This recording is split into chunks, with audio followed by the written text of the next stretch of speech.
तो कंगना रनौत के वकील हाईकोर्ट में अपनी दलील दे रहे हैं। उन्होंने अतिरिक्त वक्त मांगा है हाईकोर्ट से। कंगना के वकील ने यह कहा है कि चूंकि कंगना बाहर थी, हिमाचल में थी और कई सारे ऐसे मुद्दे हैं जिसे हम जोड़ना चाहते हैं अपनी पिटीशन के अंदर, इसीलिए हमें 3 दिन का अतिरिक्त वक्त दिया जाए और सोमवार को हम अपनी नई पिटीशन के साथ वहां पर आएंगे, ऐसा उनके वकील रिजवान सिद्दीकी ने हाईकोर्ट के सामने कहा है। हाईकोर्ट में अभी सुनवाई चल रही है। सीधे चलते हैं अपने सहयोगी सुभाष चिरके के पास। सुभाष, क्या कहा है रिजवान सिद्दीकी ने और कौन कौन सी अतिरिक्त चीजें वो जोड़ना चाहते हैं? सुभाष, इसके बारे में बात करेंगे, लेकिन उसी बीच हमने मुद्दा उठाया था कि किस तरह से उद्धव सरकार के मंत्रियों के भी अवैध निर्माण है, जिसके कई मामले लोगों के संज्ञान में है, पब्लिक नोटिस में है।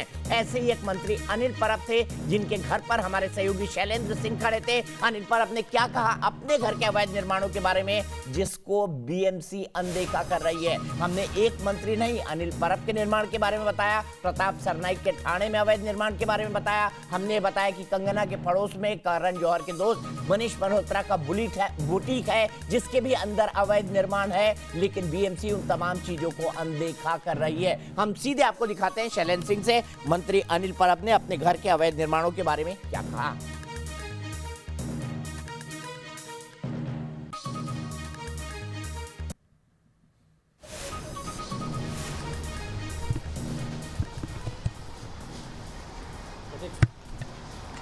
थोड़ा दूरी रखो।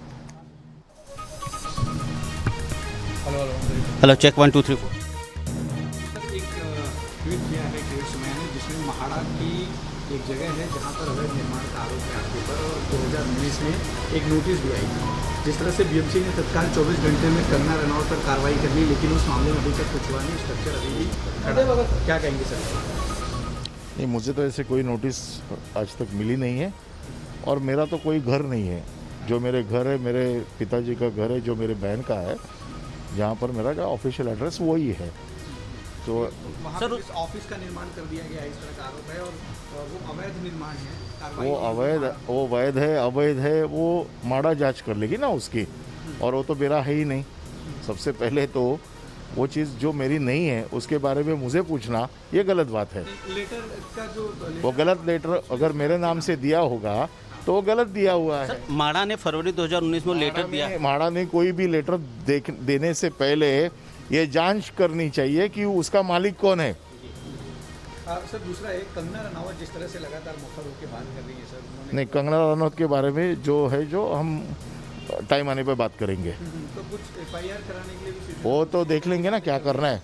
सर ये बोला जा रहा है कि 56 और 57 और 58 बिल्डिंग के बीच का वो जगह ऑक्यूपाई किया गया है। मैंने बताया ना कि उसका मालिक कौन है, पहले देखना चाहिए ना, और मालिक को नोटिस दी जाती है। सर कंगना रनौत के ऊपर माड़ा ने गलत किया है सर। वो शुरू हुआ क्या?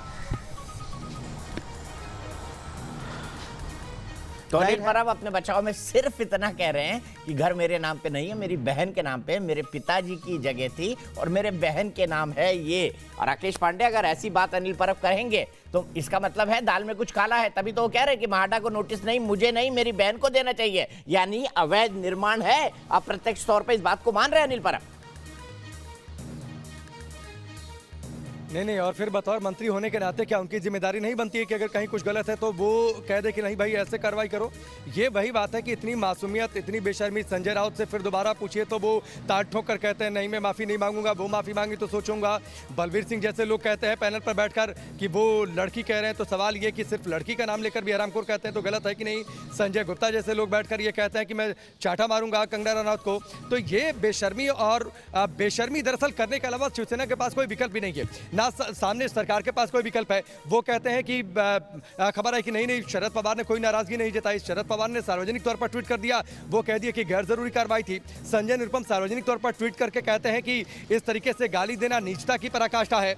कई बड़े नेता अहमद पटेल से जाकर मिल जाते हैं, कांग्रेस की ओर से ये खबर अंदर से ये आ जाती है कि कंगना रनौत के मुद्दे पर शिवसेना के साथ खुद को खड़ा नहीं दिखाना चाहती है कांग्रेस, तो ये उन्हें अपना अपमान, अपनी बेइज्जती नहीं लगती है। लेकिन फिलहाल यहाँ पर थोड़ी सी हलचल बढ़ी और मुझे लगता है कि शायद राकेश, मैं आपको 1 मिनट के लिए रोकूंगा, माफ कीजिए रोक रहा हूँ। सुनवाई टल गई है, क्या कहा है हाईकोर्ट के अंदर? सीधे सुनते हैं सुभाष चिरके से। बीएमसी की कार्रवाई पर हाईकोर्ट में सुनवाई टली। सुनवाई टलने का महत्वपूर्ण कारण यह भी हो सकता है कि कंगना रनौत के वकील रिजवान सिद्दीकी ने हाईकोर्ट से 3 दिन का अतिरिक्त वक्त मांगा था। उनका कहना था कि हमको अपने पिटीशन के अंदर संशोधन करना है, चूंकि कंगना बाहर थी, हमारे पास कई कई सारे नए तथ्य हैं, कई नए तथ्य हम हाईकोर्ट की जानकारी में लाना चाहते हैं। सुभाष शिर्के के पास थोड़ी देर में चलेंगे। कंगना रनौत के मामले में बीएमसी की जो कार्रवाई हुई थी, उस पर जो याचिका थी वो आज सुनवाई के लिए आई थी। हाई कोर्ट में कंगना के वकील ने 3 दिन का वक्त मांगा और 3 दिन के वक्त मांगने के बाद हाई कोर्ट ने उनको 3 दिन का वक्त दे दिया है। अगली डेट क्या है इसको हम सुभाष शिर्के से पूछ के आपको बताएंगे, लेकिन इस वक्त की बड़ी खबर यह है कि बीएमसी की कार्रवाई पर हाई कोर्ट में फिलहाल सुनवाई टल गई है, लेकिन कंगना का पक्ष बेहद मजबूत है। हाई कोर्ट ने अपने कई आदेशों में कई ऑर्डर्स के अंदर कहा था कि 30 सितंबर तक अवैध निर्माण न गिराए जाएं, क्योंकि कोरोना का वक्त चल रहा है, इसलिए रिलीफ दी गई थी, क्योंकि मूवमेंट और बाकी सब चीजों पर कई तरह की रिस्ट्रिक्शंस है। और ऐसे हजारों मामले सिटी अदालत के अंदर चल रहे हैं, जहां पर किसी ने अपने घर के अंदर जो मेन प्लान था या फ्लोर प्लान जिसे कहा जाता है उसे चेंज कर लिया। इस तरह के कई सारे ऑल्टरकेशंस जो हैं लोग अपने घरों के अंदर करते हैं। इसी तरह आज हाई कोर्ट में कंगना के वकील कुछ नए तथ्य पेश करना चाहते हैं, जिसके लिए उन्होंने 3 दिन का वक्त मांगा। सीधे चलता हूं विकास श्रीवास्तव के पास। विकास, अगर मुंबई की बात की जाए तो जिस तरह के परिवर्तन अपने घर के अंदर कंगना ने किए थे, मेरे ख्याल से 99% घरों के अंदर, चाहे मुख्यमंत्री आवास हो, चाहे वो कोई भी और घर हो, चाहे वो किसी भी तरह का घर हो, सरकारी घर हो, उन सब में भी इस तरह के परिवर्तन किए जाते हैं समय के अनुसार। तो क्या 99% मुंबई के घरों के अंदर बुलडोजर चला दिया जाएगा?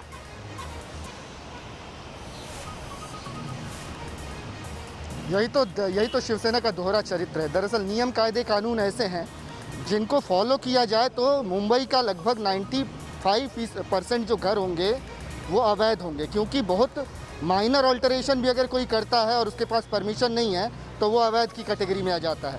और इसी वजह से बीएमसी को जब बदला निकालना होता है तो उसके पास तमाम ग्राउंड होते हैं। वो पैमाइश करती है और इंच का फासला नापती है कि आपका बाथरूम हमने कितना अलाउ किया था, आपने कितना बना लिया है, आपकी गैलरी। तो ये जो चीज़ें हैं ना, ये साफ दिखाती हैं कि बदनीयती से, नीयत खराब करके बदले की नीयत से इस किस्म की कार्रवाई की गई है। दीपक जी, यहाँ पर मैं एक्चुअली थाने इसीलिए आया हूँ ताकि शिवसेना के इस दोहरे चरित्र को सामने रख सकूँ। मैं प्रताप सरनाइक के घर गया था। उनके घर से थोड़ी दूर पर उनका जनसंपर्क कार्यालय है और वहाँ पर हमने ये पता किया कि उन्होंने 2013 में 13 मंजिला एक इमारत खड़ी कर दी थी, जिस पर मंजूरी उनको 9 महले की ही मिली थी, लेकिन 4 महले उन्होंने आनन फानन में और खड़े कर दिए थे रातों रात अधिकारियों की मिलीभगत से। तो जब शिवसेना का कोई नेता इस किस्म से काम करता है तो बड़ी सहूलियत से उसको मंजूरी मिल जाती है। अवैध होने के बाद भी कुछ सालों की कानूनी लड़ाई के बाद वो रेगुलराइज हो जाती है। लेकिन ऐसा कोई व्यक्ति जो शिवसेना में नहीं है, शिवसेना की गुड बुक्स में नहीं है, वो जब इस किस्म के कोई काम करता है तो शिवसेना उससे किस किस्म से बदला लेती है, इसका उदाहरण है कंगना रनौत। कांग्रेस के नेता, माफ़ कीजिएगा, शिवसेना के नेता मंत्री जब इस किस्म के अवैध कामों में लिप्त पाए जाते हैं तब तो कुछ नहीं। बात चाहे प्रताप सरनाइक को हो, अनिल परब की हो। प्रताप सरनाइक का तो 13 मंजिला इमारत में 4 मंजिल अवैध ही है। मैं इस समय प्रताप सरनाइक के विहंग होटल के सामने खड़ा हूँ। ये घोड़बंदर रोड पर मेरे पीछे ये विहंग नाम का होटल है, उन्होंने ही बनाया है। इसके तो जिसे हम खसरा खतौनी कहते हैं उत्तर भारत में, उसके खसरा खतौनी में ही झोल है, बहुत बड़ा झोल है, लेकिन उनको जवाब देते नहीं बन रहा है। यहाँ पर महाराष्ट्र की भाषा में उसे फेर फार कहा जाता है।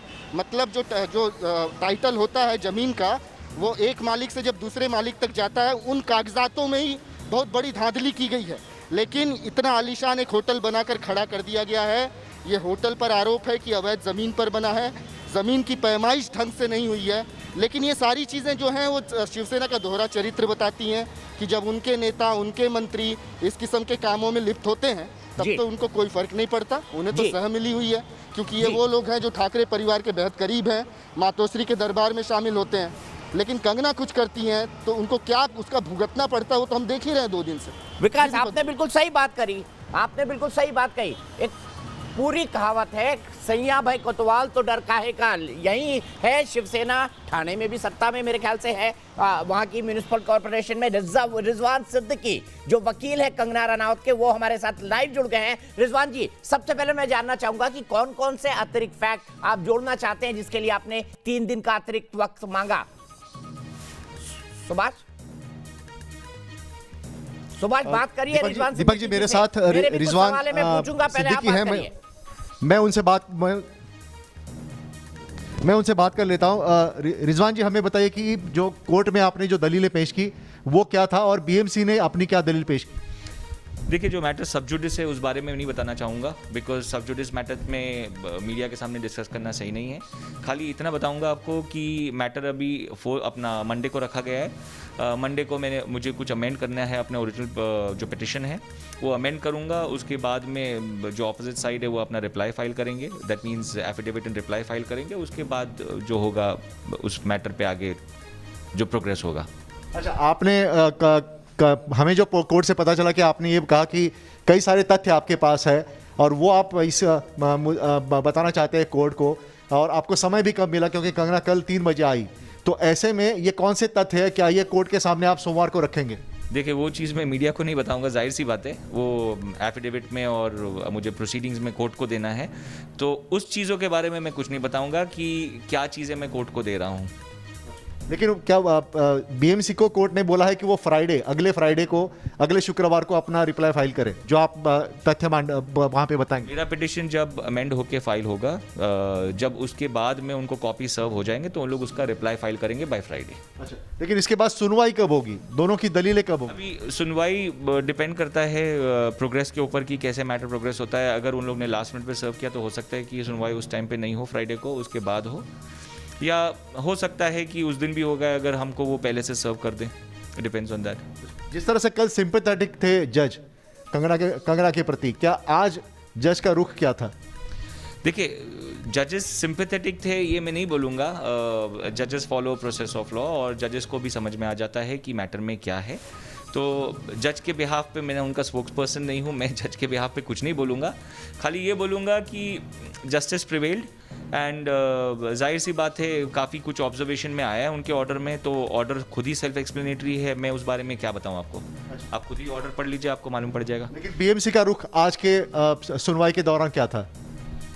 बीएमसी का रुख, उन्होंने तो रिप्लाई फाइल किया है, अब आज तो कुछ है नहीं, उनको आर्ग्यूमेंट तो था नहीं आज, तो मेन उन्होंने फाइल किया है और आज 2 सीनियर काउंसिल्स थे उनकी तरफ से, और कुछ हुआ नहीं उसमें अभी आगे। तो सुभाष, मेरा भी एक सवाल है। तो आपने सुना सुभाष, मेरा भी एक सवाल बताइए। कल न्यूज नेशन ने यह मुद्दा उठाया कि 2019 में हाई कोर्ट के ऑर्डर के बाद भी दाऊद इब्राहिम की भिंडी बाजार का जो मुसाफिर खाना है उसको नहीं गिराया गया, बल्कि कंगना के घर को आनन फानन में गिरा दिया गया। ये बदले की कार्रवाई लगती है। क्या दाऊद इब्राहिम का एग्जाम्पल देना चाहेंगे? महाडा वहां पर कहती है कि भाई हमारे पास, बीएमसी और महाडा दोनों कोर्ट में 2020 में कहती हैं कि भाई हमारे पास तो वर्कर्स ही नहीं है कोरोना के चलते, हम गिराएं कैसे? तो क्या इस दोहरे रवैये को रिजवान सिद्दीकी उजागर करना चाहेंगे? दाऊद के लिए प्रश्रय और कंगना के घर तोड़फोड़। देखिए, दीपक चौरसिया पूछ रहे कि कंगना रनौत, इनका जो कार्यालय है वो महज 24 घंटे की नोटिस में तोड़ा गया, लेकिन जो हाजी इस्माइल मुसाफिर खाना जो दाऊद का जहाँ पे लास्ट पता था, वो कोर्ट ने कहने के बावजूद भी नहीं तोड़ा गया। क्या ये दोगलापन आप मानते हैं इसको? देखिए, पॉलिटिकल क्वेश्चंस में मैं नहीं घुसना चाहूँगा, या ये कंट्रोवर्शियल क्वेश्चंस में नहीं घुसना चाहूँगा। मैं खाली मेरे क्लाइंट के राइट्स प्रोटेक्ट करना चाहता हूँ। मैं लॉ पॉइंट पे बात करूँगा। मेरे क्लाइंट के साथ अन्याय हुआ है, जाहिर सी बात है कि पोजीशन मिसयूज़ हुआ था, अब्यूज़ हुआ था, आप ऑर्डर में भी आपने देखा है, और उसी पॉइंट्स पे, उसी मुद्दों पे मैं लड़ूंगा अपना कोर्ट में, and I am confident that justice will prevail, जैसे मैं आपको बताया पहले भी। लेकिन क्या आप मानते हैं कि जो हाई कोर्ट का जो ऑर्डर है वो उसका पालन होना चाहिए था किसी भी केस में, जिस केस में हम बात कर रहे हैं उसी भी केस में पालन होना चाहिए था? देखिए, सुप्रीम कोर्ट के भी ऑर्डर्स है इस चीज़ को लेके कि कौन सा प्रोसीजर फॉलो होना चाहिए म्यूनिसिपल का, और किस तरीके से उनको अपनी ड्यूटीज़ निभानी चाहिए। अगर उनको कोई ऑर्डर भी फॉलो करना है, मतलब कोई प्रोसीजर ऑफ लॉ भी फॉलो करना है म्यूनिसिपल डिपार्टमेंट के अथॉरिटीज़ को, तो किस तरीके से किया जाना चाहिए वो भी दिया गया है। लेमोले का गाइडलाइंस, डिवीजन बेंच है सुप्रीम कोर्ट का, सुप्रीम कोर्ट ने बताया है, और काफ़ी कुछ निकलेगा, आप देखेंगे जब आगे बढ़ेगा। सुभाष, मेरा एक छोटा सा आखिरी सवाल है। रिजवान सिद्दीकी, काफी कुछ निकलेगा दीपक जी, कि रिजवान सिद्दीकी के मुताबिक बीएमसी ने किन किन रूल्स का वायलेशन किया है? कल कंगना के घर पे जो बदले की कार्रवाई हुई उसमें किन किन रूल का वायलेशन किया है बीएमसी ने रिजवान सिद्दीकी के मुताबिक कंगना के ऊपर कार्रवाई में?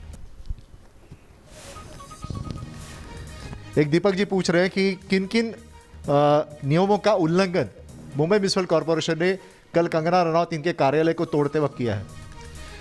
देखिए, अगर आप मुझे पूरा केस के डिटेल्स पूछ रहे हैं तो वो मैं नहीं दूंगा आपको, कौन से प्रोविजंस और क्या। मैं एक सिंपल मैं आपको बताता हूँ। सुप्रीम कोर्ट का जजमेंट है डिवीजन बेंच का, और उसमें क्लियरली लिखा हुआ है कि बॉम्बे म्यूनिसिपल कॉर्पोरेशन का ही केस है। उसमें बताया गया था कि 24 घंटे के जो नोटिस पे आप आते हो तोड़ने के लिए, ये नहीं होना चाहिए, वो क्लियरली लिखा हुआ है उसमें। तो उसी बेस पे अपना केस आधारित है। और दूसरा चीज़ जो फॉल्सिटीज़ पे उन्होंने फाइल किया था, जो ऑफकोर्स कोर्ट में है, तो अभी मैटर सब जुडिस है, मैं उस बारे में भी नहीं बताऊंगा, बट मैंने कोर्ट में ये पक्ष रखा है कि जो नोटिस जो हमको इशू किया गया था, स्टॉप वर्क नोटिस, वहाँ पे कोई काम ही नहीं हो रहा था और हमारा घर का काम ख़त्म हुए काफ़ी अरसा हो गया था, वो भी चीज़ है। अब ये सब चीज़ें आएंगी कोर्ट के सामने और उसके बाद में देखेंगे आगे कैसे होगी कार्रवाई। But I am quite confident कि justice will prevail, I keep repeating that. और I mean fortunately we have enough evidence also इस सब चीज़ों के लिए।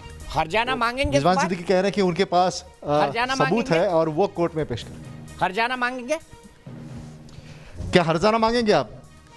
देखिए, काफ़ी कुछ चीज़ें होंगी, खाली हरजाना नहीं होगा, बट उसके साथ में क्रिमिनल प्रोसीडिंग्स भी होगी, क्योंकि अगर एक government servant procedure of law नहीं फॉलो करता है तो उसके अगेंस्ट में कानूनी कार्रवाई कर सकता हूँ, even under the criminal law. तो सेक्शन 166 है, वो सेक्शंस आपको मैं बता सकता हूँ। By a public I mean punishment for a public servant who is not following a procedure of law. उसके अलावा क्रिमिनल ट्रेसपास का भी केस बनता है, बिकॉज वो लोग ने दादागिरी और गुंडागर्दी करके घर में घुसे थे मेरे क्लाइंट के गैर हाजिरी में, धमका के, और भी बहुत सारे फॉल्सिटीज़ हैं जो आपको दिखेंगे एक एक करके बाहर निकलने वाली है। मनीष मल्होत्रा, इनको 7 दिन की मोहलत दे दी गई और आपके क्लाइंट को सिर्फ 24 घंटे की मोहलत पे तोड़ दिया गया, इसके बारे में क्या कहें? देखिए, मैं किसी और के बारे में नहीं बोलूँगा क्योंकि सही नहीं है किसी और के बारे में बोलने का। मैं खाली अपने क्लाइंट के बारे में बोलूँगा। उन्होंने अगर मेरे क्लाइंट को 10:35 को नोटिस चिपकाया तो 10 बजे से इतनी पुलिस क्यों तैनात थी, इतने म्यूनिसिपल वाले क्यों तैनात थे, बुलडोज़र सब रेडी क्यों था? तो जब अगर आप किसी को 10:35 को आप चिपकाते हो नोटिस तो कि मैं आके डिमोलिश कर रहा हूँ और मेरा रिप्लाई रिजेक्ट हो गया है, और उसके बाद पुलिस बंदोबस्त के लिए जाते हो एप्लीकेशन पे, मगर ऑलरेडी पहले ही आपके आदमी तैनात है, तो इससे तो एजेंडा क्लियर दिखता है। और आपने पर्सनल आइटम तोड़ दिया, जो चीज़ें खसकाई जा सकती थी, एक्सपेंसिव फर्नीचर था, एक्सपेंसिव आर्टिफैक्ट्स थे, उनकी लाइट्स थी, सोफा था, चेयर था, ये सब चीज़ें कैसे तोड़ सकती है कोई म्यूनिसिपल? क्या पानी भी तोड़ा है? वो भी डालो। पानी भी तोड़ा है। उनका पानी और उनका लाइट भी काट दिया गया है। तो ये सब चीज़ों से तो जाहिर होता है कि क्लियरली, अच्छा घर लॉक था, लॉक घर में घुस के सब तोड़ रही है। घर लॉक था, वो घर लॉक घर में घुस के तोड़ना मतलब उनको बॉम्बे में कोरोना के टाइम पे और कोई काम नहीं था म्यूनिसिपल डिपार्टमेंट के, बट ऑलमोस्ट 70 से 80 या ऑलमोस्ट 100 लोग मुझे बोल रहे हैं कि 100 लोग घुसे थे, 40 तो खाली पुलिस ऑफिसर्स थे, 40 से 45। तो पूरा बांद्रा का पूरा पुलिस टीम इसी में लगा हुआ था, लगता है पूरा पुलिस स्टेशन खाली करके कंगना रनावत के घर को तोड़ने के लिए। और म्यूनिसिपल भी लगता है पूरा डिपार्टमेंट खाली था, यहीं पे सब जमा हुए थे तोड़ने के लिए पूरी तैयारी के साथ में। तो क्लियर दिख रहा है आपको, आप खुद ही वीडियो देख लीजिएगा, मालूम पड़ेगा आपको। क्या आपके करियर में, अब तक के करियर में, क्या ऐसे आपने कार्रवाई देखी है? आज मुझे मोर देन 2 डेकेड्स हो गए, 20 साल से ज़्यादा हो गए ये इस तरीके के प्रोसीडिंग्स देखते हुए। मैंने कभी नहीं देखा कहीं पे भी किसी का इंडिविजुअल बंगलो तोड़ने के लिए इतनी बड़ी टीम आई हो। ये तो लग रहा था कोई मिलिट्री अफेयर लग रहा था मुझे कि भाई किसी को पकड़ने के लिए आ रहे हैं लोग, इस तरीके से लग रहा था ये। अच्छा, लेकिन आप ये जो जिस तरह के उन्होंने नियमों का उल्लंघन करने की बात कही जा रही है बीएमसी की तरफ से, तो मुंबई में तो ऐसे कई सारे घर हैं, तो उन पर कार्रवाई नहीं होती, सिर्फ कंगना रनौत इनको ही सिलेक्टिवली क्यों किया जा रहा है? देखिए, दूसरों को नहीं कर रहे हैं, इनको कर रहे हैं। अभी इस पे बहस तो चलती रहेगी क्योंकि लोग बोलते रहेंगे। मैं खाली एक बात पे बात करूंगा आपको कि जो कंगना के साथ किया, इससे क्लियरली जाहिर होता है कि मैलिफाइड इंटेंशन और अल्टीरियर मोटिव्स जो ऑर्डर में भी आया हुआ है, और प्रोसीजर ऑफ लॉ नहीं फॉलो हुआ है, वो भी दिख रहा है। प्रोसीजर ऑफ लॉ नहीं फॉलो हुआ है, वो आप लोगों को आगे केस में भी दिखेगा। मैं उस पर भी थोड़ा आर्ग्यूमेंट चलने वाला है हमारा। और अभी मैटर सब जुडिस है, तो मैं बहुत ज़्यादा बात नहीं करना चाहूँगा उस बारे में over confidently, but I mean personally speaking I am super confident कि विल गेट जस्टिस। तो दीपक जी, आप सुन रहे हैं कि रिजवान सिद्दीकी कह रहे हैं कि वो कॉन्फिडेंट है कि उनको न्याय मिलेगा ज़रूर। बिल्कुल, रिजवान ने बड़ी बात कही है। उनका कहना है कि हर्जाना तो एक बात है, लेकिन क्रिमिनल ट्रेस पासिंग यानी किसी की प्राइवेट प्रॉपर्टी में जबरदस्ती घुसने का भी बीएमसी अधिकारियों पर केस बनता है, साथ ही साथ धमकाने का भी केस बनता है, क्योंकि धमकी देकर अंदर घुसे हैं, यानी वो आपराधिक कार्रवाई भी बीएमसी के अधिकारियों पर करेंगे, क्योंकि बीएमसी के अधिकारी अगर सरकारी अधिकारी हैं तो वो एक सर्टेन कोड ऑफ कंडक्ट से बंधे हैं। उस मुद्दे को उठाकर हर्जाने के साथ साथ वो आपराधिक कार्रवाई, क्रिमिनल केस भी बीएमसी के अधिकारियों पर चलाना चाह रही है कंगना रनावत। तो जाहिर सी बात है ये मामला अब बहुत आगे तक जाने वाला है। उनके वकील रिजवान सिद्दीकी भले से ही पॉलिटिकल बातों पर जवाब न देना चाहें, लेकिन ये भी पब्लिक डोमेन में है कि एक तरफ दाऊद की बिल्डिंग को हाईकोर्ट के आदेश के बाद नहीं तोड़ा जाता, दाऊद के आखिरी पते को, लेकिन कंगना के घर को 24 घंटे में उन्होंने कहा था ऐसा लग रहा है जैसे सेना आ गई, वो कह के गिरा दिया जाता है। फिलहाल एक ब्रेक।